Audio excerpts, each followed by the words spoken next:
receive all of your blessings and favor, Lord. Open up the door. Asking you, Lord, please open up the door to my heart so I can receive.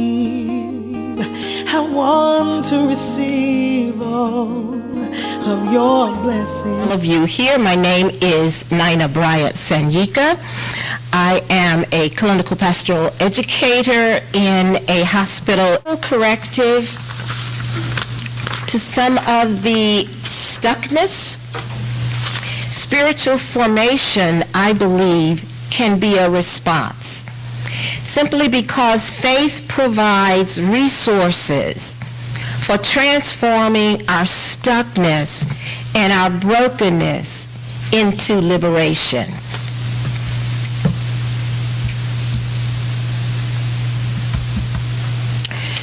Here are some essentials for spiritual formation, which we all know about. We've all heard of these: prayer, solitude, reflection, accountability.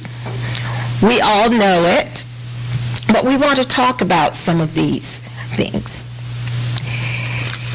Christian spiritual transformation is intentional, it is communal, it requires human engagement, it is accomplished by the Holy Spirit, it is for God's glory and service to others, and it has as its means an end, an imitation of Christ. Personal loss, tragedies, change, disruptions, all of these contribute to being formed in the image of Christ's likeness. Therefore, spiritual formation or Christian transformation is a process that begins with honesty about oneself in the shadow of one's system. This is where reflection is important. This is where we cannot be caught up in the thinking, feeling, behavior merger, but it is important for us as Christian leaders to be able to separate those things and do this process about being honest with ourselves in the shadow of our system. Basically, how our system is affecting us. Honesty about self in light of nurture, journey, struggle, and death and resurrection themes. It is different from Christian regeneration. What are the characteristics, and how do you know it when it is achieved?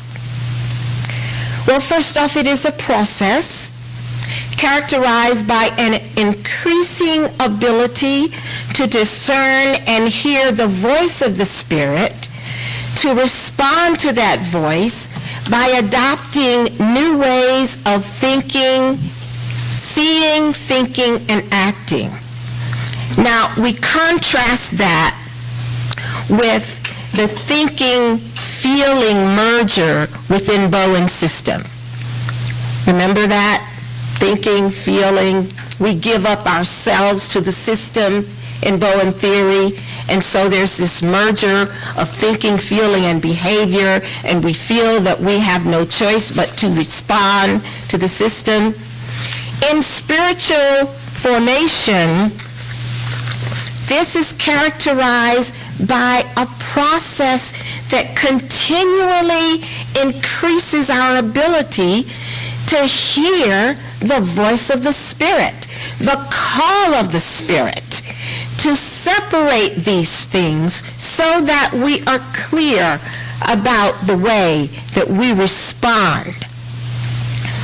Examples are showing compassion in the face of no compassion, living free of racial and ethnic prejudice, recognizing others' brokenness, even others within your system who attempt to project their brokenness upon you, recognizing their brokenness and responding to it with compassion.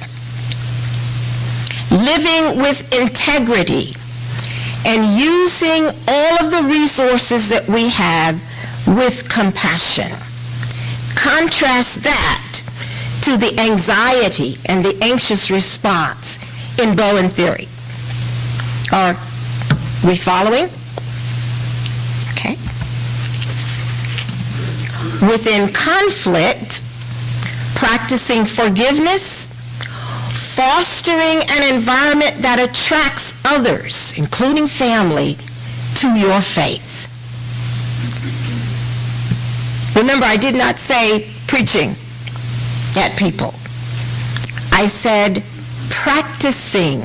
It is a process of practicing and fostering an environment that attracts others.